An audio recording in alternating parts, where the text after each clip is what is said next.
Alright, I had a request to talk a little bit more about how my tools and all my stand is all set up.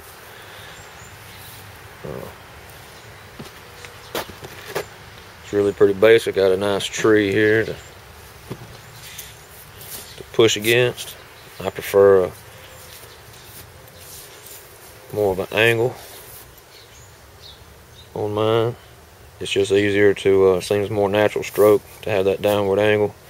I don't know what angle that is. We could find it pretty easy.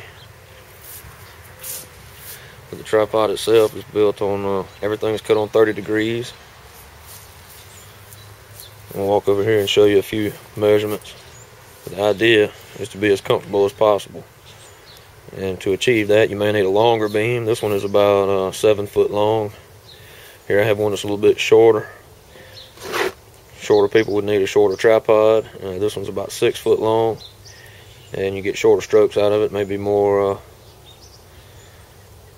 for maybe some shorter people with shorter arms or whatnot. Then we have some smaller beams, different diameters. These the big ones are 6 inch. And I have a 4 and a 3. And what this does is reduce the surface area between your tool and the work surface. And as you sandwich the skin between that, it's greater or less effort to remove the grain. So that's the purpose for smaller beams. And we're going to walk over here and take a look at how the tripod is built. It's really basic, really simple. Alright, here we have a stand that we built for the class over the weekend because we needed a few more stations for people to be able to scrape through the different stages. I'm going to try to show you the best I can how this thing's built. It's real simple. I'm about 6 foot tall, and this puts my beam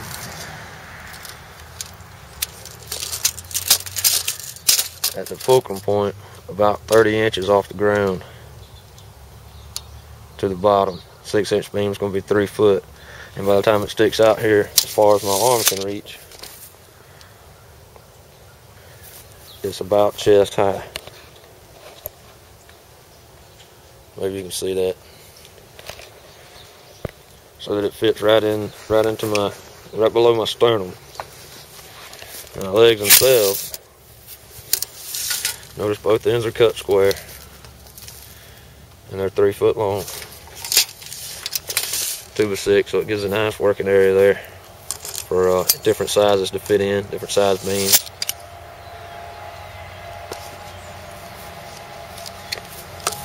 Everything's cut on 30 degrees. It's just 3 legs. This one's cut on 30.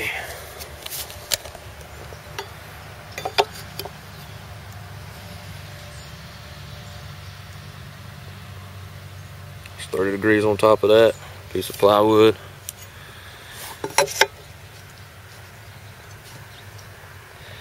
It says 60, but that's an inverse of 90, so that's still a 30 degrees. And we just measure down right to the top where the 2x6s meet, make a measure across, work our 30 degrees off of that to the wide point. We added these in here for a little reinforcement because over a year's time this thing gets kind of wobbly. After 3 or 4 years, it's probably going to be slap wore out and the legs are going to be falling off of it. This one's made out of pressure treated just for the sake of it lasting in the water, because you're constantly spraying water on this thing and slinging meat all over it. You want to keep it kind of clean so it don't smell horrible. And it's freestanding. The beauty of this is that you can raise or lower your beam as you need to. One of the most important things in working brain tan buckskin is being comfortable. If you're leaning over too far, your back's going to hurt, the back of your leg's going to hurt. So there you have it. Alright, what I like to talk about this one is position, posture, things like that. What I like about this particular design of this tripod is that it's totally adjustable. This right here is pretty low to be trying to scrape. I'm going to be doing a lot of leaning. When I get to the side, there's a chance I'm going to hit my hand. I like for the beam to be right up in the soft part of my belly. You can see this is way too low. Now that's hitting on my bone. It's still a little too low to be comfortable. The idea is to be comfortable. This is not for self-torture. It's not a test of any sort. It needs to be fun. You need to be comfortable. When you're standing, don't lock your knees. If you're doing too much leaning, you need to raise that end up. I have a little rock that I keep here. I'll get a picture of that in a second.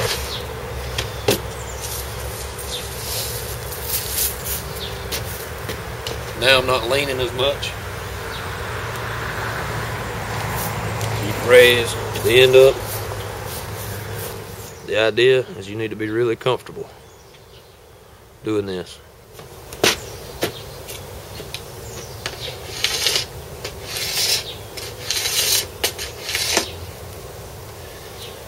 I've got a hide over here I think's ready to scrape, so we're gonna maybe try to get a few better shots of that. Alright, a couple other things I wanted to mention is a nice surface to stand on. This is a piece of old scrap wood. As you work here, this is going to turn all the mud and grossness. You don't want to be tracking that stuff everywhere, so some place that you can keep clean, keep your boots clean is real nice to have. Another thing I want to mention is as you scrape your hides, your tool's going to get sharp. And at class we ran into the problem. The blade got too sharp.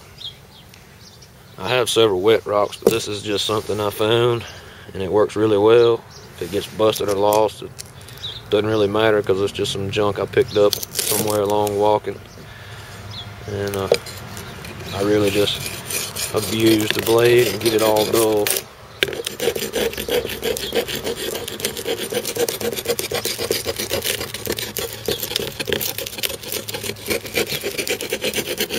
The idea here is that you don't need sharp tools. Sharp tools cut.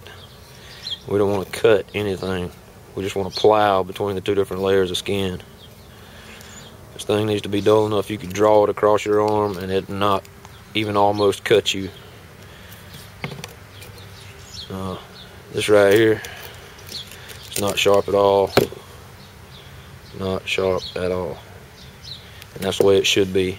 That's why I prefer a wet scrape. You're not working with sharp tools, you don't cut holes in the hide, and you really don't have much chance of hurting yourself. It can be done, I've done it.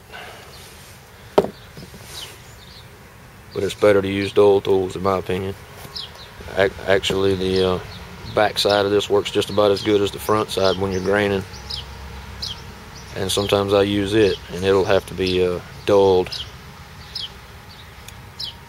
from time to time.